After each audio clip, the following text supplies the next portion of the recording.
Ladies and gentlemen, This is the Dental Up Podcast, brought to you by Keating Dental Arts, a full-service, award-winning dental laboratory. Each week, you'll learn tips and techniques from real-world dentists, bringing you in-depth interviews, motivating stories, current events, and sports. Here is your special host, the Senior Technical Advisor for Keating Dental Arts, Brandon Fetters. Hi everyone, welcome back to another episode of the Dental Up Podcast. This week we have a special episode showcasing a few guests that stopped by our booth over the weekend. You see, we were at the Voices of Dentistry and had a chance to meet a lot of great dentists, vendors, and fellow podcasters that were all under one roof. In this episode, we have 5 segments and we will have full, in-depth interviews with these guests later. But before we start, I'd like to remind you to please leave us a review and a 5-star rating on iTunes. This helps us reach new listeners and share with them all these great stories and dental tips that they can implement themselves. Also, follow us on Facebook, search Dental Up, and leave us your questions, comments, and topics that you'd like for us to talk about. Now, without further ado, let's begin. Here it is, episode 197 of the Dental Up Podcast. Recorded live at the Voices of Dentistry 2020. Please enjoy. This is the Dental Up Podcast.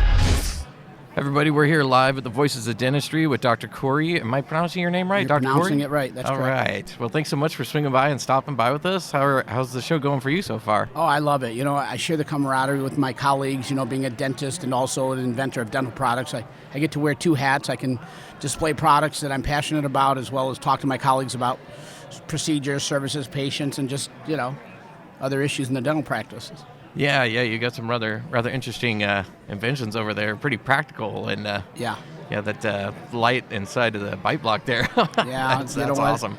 It's a battle we all have. The mouth is a dark tunnel, and I found a solution to light it up. That's excellent. Now, you said that you're not actually taking any CE courses. You're just doing promotional products and... I'm sorry, go ahead. At this particular show, that's correct. You know, I just want to focus and concentrate on the event and all the doctors that are here for the right reasons. Nice. And then what next show do you have coming up? We're going to be at the Chicago Midwinter Dental Meeting coming up in February.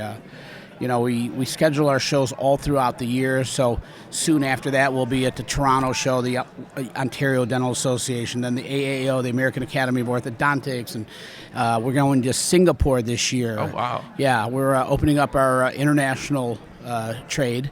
So we've had plenty of success with that, having gone to Germany last year and whatnot. So, you know, we've got a lot of shows coming up. Oh, that's exciting. Yeah. You're going to be busy traveling all over. Oh, yeah. Is this your first time going overseas? To Singapore it is. We were in Dubai last year as well as Germany. So, you did mention Germany. You know, these are definitely exciting places to go. You get to combine the best of fun with work.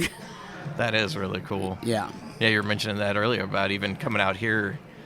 How's your stay out here in Arizona been so far? I love Arizona. You know, it's just it's clean. It's just down to earth. It's you know it's cool. It's just, you know, no stress. Yeah, it's a nice place to be. Did I see that you were based out in New York? Is that correct? I have an office in New York City. Okay. And also in Michigan. So my primary home is Michigan, the Midwest. Mm-hmm. In 2002, I jumped on a plane on a Friday in October of 2002, just on a whim. Got away for the weekend, went to New York City. As soon as I landed that Friday, I looked up and I said to myself, this is where I want to be. Holy smoke, this is it. Wow. And by Monday, I was moving into an apartment there. I didn't even have a dental license there, so it was pretty, risky, but succeeded. That's pretty fun. Yeah. And what part of Michigan? So I have an office in Bloomfield Hills, Michigan. I don't know if you're familiar with it, but it's just about 15 minutes north of Detroit.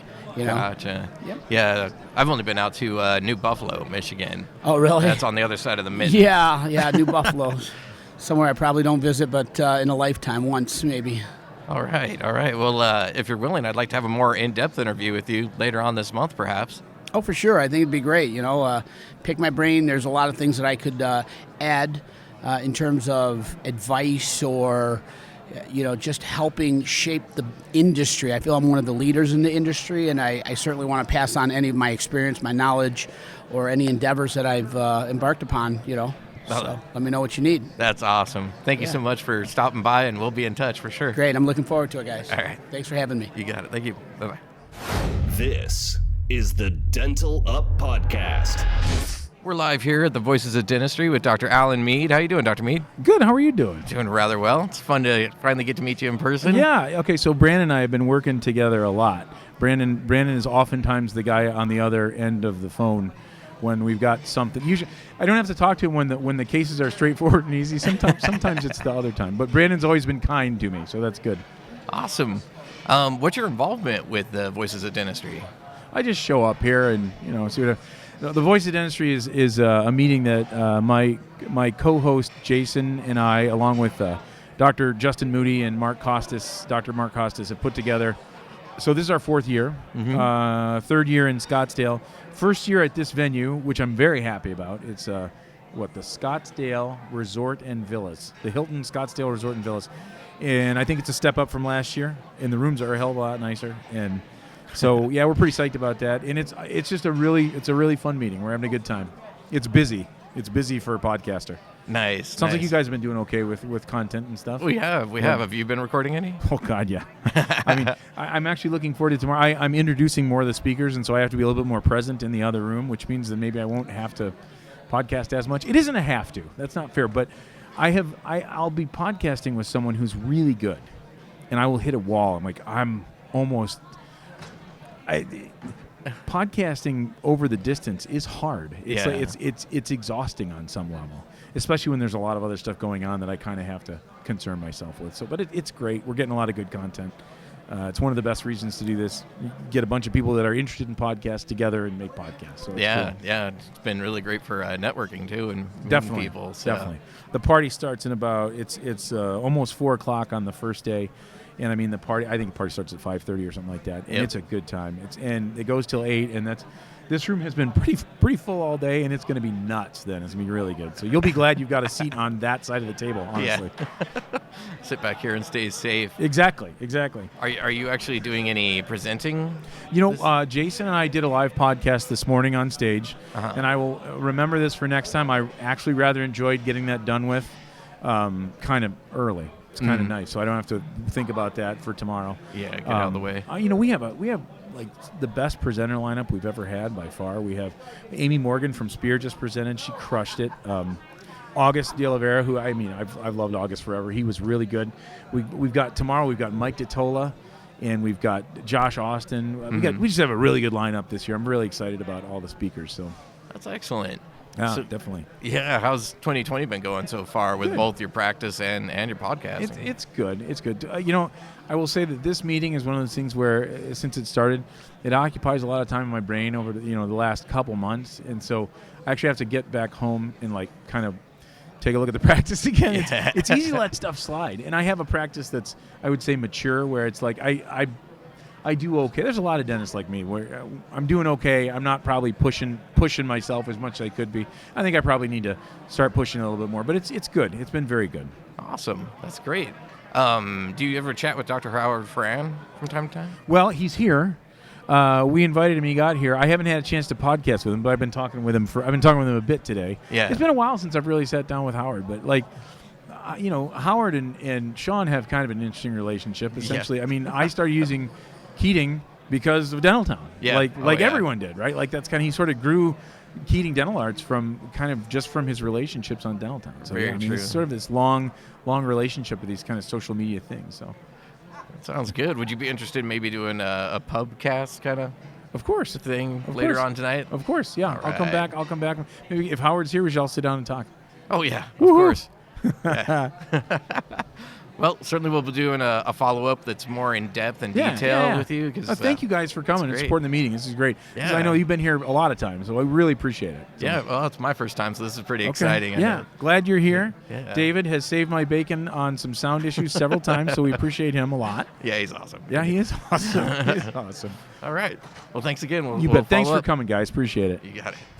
This is the Dental Up Podcast. All right, we're here live at the Voices of Dentistry with Dr. Zachary Almond. How's it going, Doctor? It's going well. It's going great. This is a great event. My first time out here, so I'm really impressed with it. Excellent. Now, I understand you were saying earlier about wearing multiple hats. Can you tell us about, other than dentistry, what you're doing? Yeah, so I actually own a merchant services company. We focus mostly in the dental industry, so we actually We have over 700 dental office clients, but then we also have dental labs across the country as well that use our platform. So, yeah.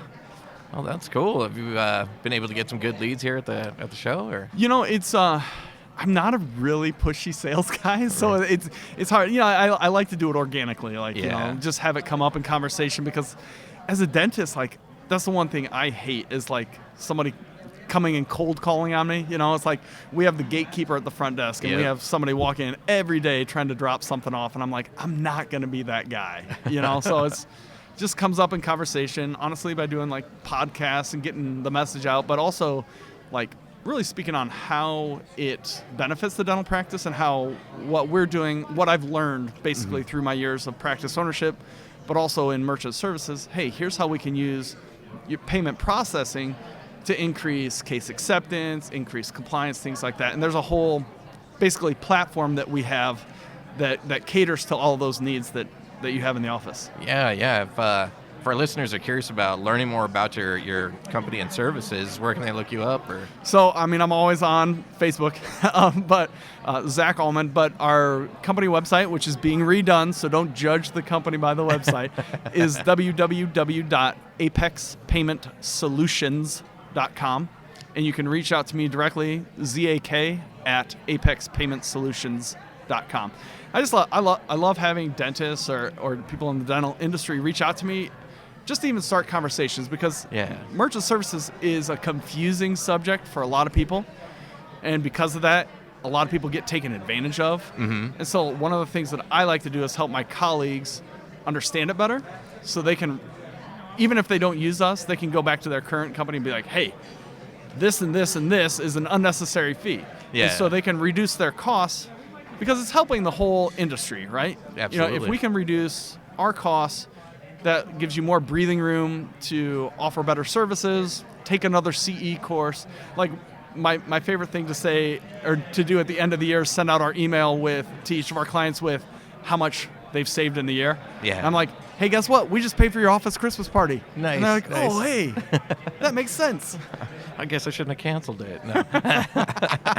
But that's awesome, kind of like how you were mentioning about how you don't like to be a pushy salesman. It's when you see that opportunity where somebody needs that help, and then you're just really there to help them, and that's cool. That's very It's cool. just, it's about just like applying the things that I do in dentistry. It's all about educating and allowing them to make an informed decision. Because I like to operate the company like I like to do dentistry. I like to sleep at night. I don't want to lie awake thinking of all the people that I've screwed over. Yeah.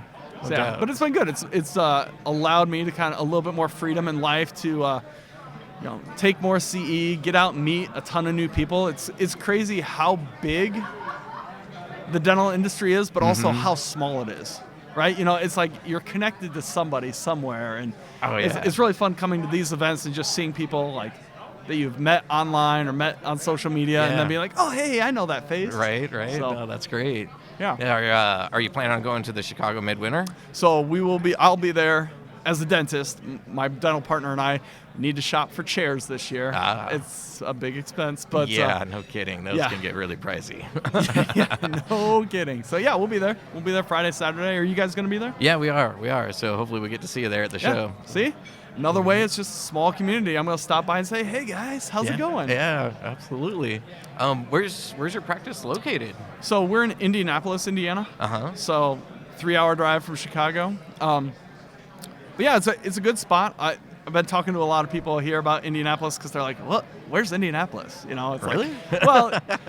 People from California and Oregon and stuff, and I'm like, it's the best small town, big city in the United States. Nice. I think, because it's clean, we're friendly, there's a lot going on downtown. It's just it's a good spot to live. I've never actually made it into Indianapolis, but I've been in that whole tri-state area, Michigan, Indiana, and Illinois. See, he says Minneapolis. It's Indianapolis. I did, didn't I? Oh my god. Nobody knows where Indianapolis is. Oh, it's like I used to live in Idaho, and everyone says Ohio, and I'm like, no. So it's a good spot. I was telling somebody earlier, ever since we had hosted the Super Bowl in 2012, really the downtime's revitalized, a lot going on. It's a good spot to be. Oh, that's cool. I'll have to make it out there. Well, there you go. thanks again for stopping by. We'll be sure and follow up with you later, do a more in-depth interview. But, Absolutely. It was great. Thanks for having me. You got it. This is the Dental Up Podcast. We're here live at the Voices of Dentistry with Chris Felix, I believe. Yes. Yeah. And how are you doing here at this the meeting so far? Good. It's my first Voices of Dentistry conference, so it's really nice to see all of the different podcasts going on to really get the word out there. So our company is Blue Light Analytics, and if you haven't heard of us, we're all about light curing and light cure dentistry. Nice. How long have you been around? Well, last November we just celebrated our 10-year anniversary in business, and Nice. we really started off in restorative and teaching light curing in dentistry. For years we would hear in the dental schools that as much that was taught around light curing was okay, and then you light cure, and that was about it. Not thinking that there's a lot more to it than just pointing the light and turning it on. And so I'm a chemist by trade, although my wife and my brother are both dentists, and dental materials researchers also.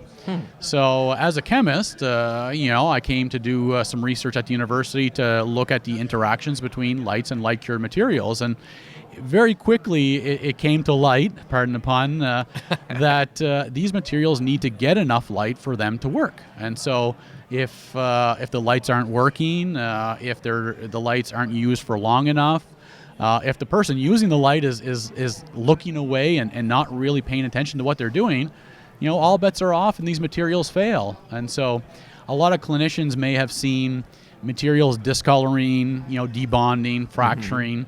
Certainly sometimes cases of post-operative sensitivity might come up and you're wondering, well, what happened? Where did things go wrong? Yeah. And so certainly when I ask, well, when was the last time you checked your lights? And depending on how old their lights could be, I've tested some lights that were, I'm sure, 20 and 30 years old. Some halogen antiques I've seen. Oh my goodness. And they were never checked just to see what's coming out of them. And the other thing I like to talk about is material instructions for use. The fine print that usually finds its way to the garbage. As a chemist, I've read through hundreds and hundreds of these instructions, and some of them aren't so easy to follow. But you need to know what's coming out of your light to interpret the instruction, and then that gives you your curing time, whether it's 10 seconds or 20 seconds or 30 seconds, and it depends on what shade and what increment and what material you're using. So really, that's going to guide you to how long to use your light for. Gotcha. Is there a particular type of light that you would recommend?